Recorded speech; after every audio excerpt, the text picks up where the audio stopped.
guys, it's Dan from AAA Backstage. I'm here with Henry.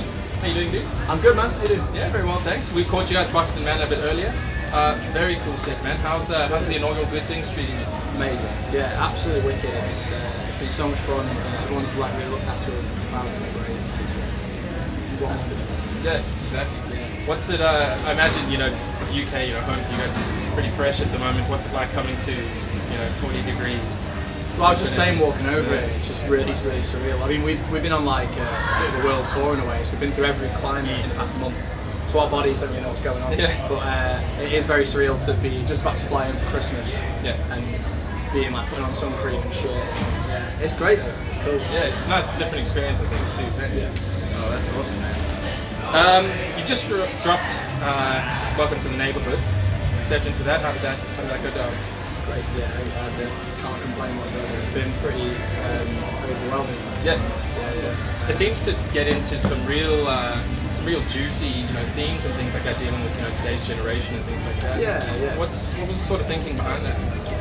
It kind of just sort of evolved naturally, really. It started off with one song and then whatever is bothering you or whatever you wanted to write about at the time. We wrote it over a period of give or take a year. And then it started to kind of take shape and start centering around a theme, and then after that just kind of the concept was just sit there.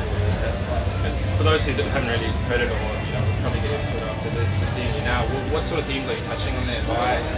Yeah, I mean it's about a general sort of like disenfranchisement as a young person and frustration with the current world that we occupy, but also frustration outside of frustration. But then there's some songs that are just general sort of songs about just the world as we've seen it travelling around the last couple of years. Really. It kind of all ties in together, but it's not. I'm loath to sort of sit and go track by track and say this is about this, because I kind of wanted it to just be a generally angry record. That if you are frustrated about something, you can kind of bend it through this album, whatever that frustration may be. Music's a good medium for that. Do you think that sort of frustration that specifically at the younger generation, do you think that's specific to sort of time period here and now, or do you think that sort of every generation as it comes and goes, there's that group that's just really thinking about? It's tough because it's hard to gauge because we've had such a fuck off, we've gone through such a shift in the cultural, economic and social landscape over the last 6 years since social media really came out. So it's kind of tough to gauge how similar that is, but then I don't know. I think every next generation thinks theirs is the most fucked up, thinks theirs is the most this or that. Like in the UK, this video went viral recently, like really old BBC footage from the 50s, and black and white footage, and interviewing these like very eloquent actually school children from ages about 8 years old to about 15, and they were, I think, like 1952, which was just post-war. And they're interviewing about like what do you think the year 2000 is going to be like, and they were all saying, well, this world is terrible, I never want to bring children to this world, the way it's going.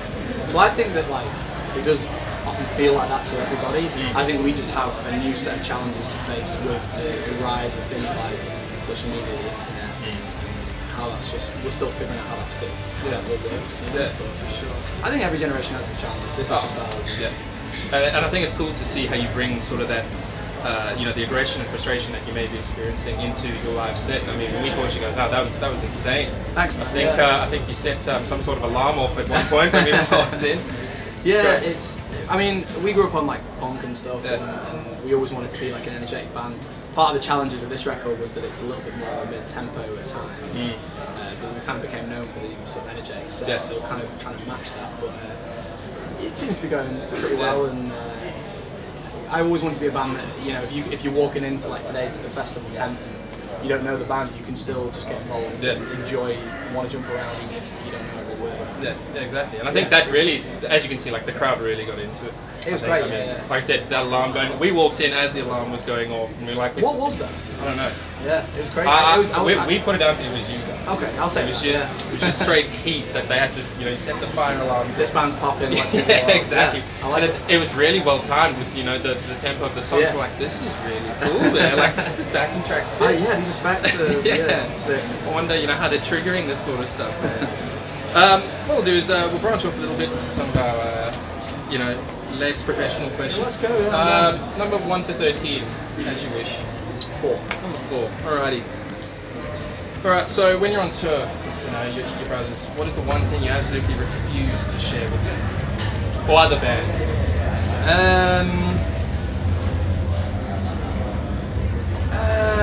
Not a very fun answer, but just being a singer, if I get ill, I lose my voice, and that's just game over. So I don't like, if someone's like, oh, can I have a swig of that, mate? I'm just like, nah. Not happy.